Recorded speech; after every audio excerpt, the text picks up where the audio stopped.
this is my sweet tamarind. Look guys, it's yummy.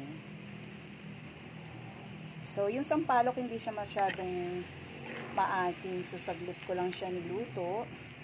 Siguro mga 10 minutes lang. Ayan, matunaw lang yung sugar and then okay na. So ayan, wow, see? Done na, almost done na. And also the spicy.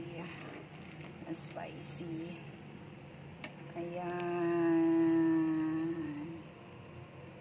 See, spicy. That's my spicy. And sweet. Cooking sweet and spicy tamarind. Ito po yung ano ko, sweet and spicy. And this one naman is the sweet lang. So, ayan, I'm cooking na. Almost done. The sweet and spicy, it's already done. Konti na lang. So, ayan guys. Sa mga may order sa akin, salamat. Patuloy na pagtangkilik ng aking sweet tamarind.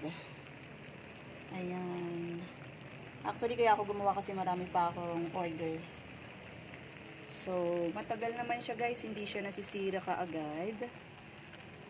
Abot siguro siya ng mga 1 month.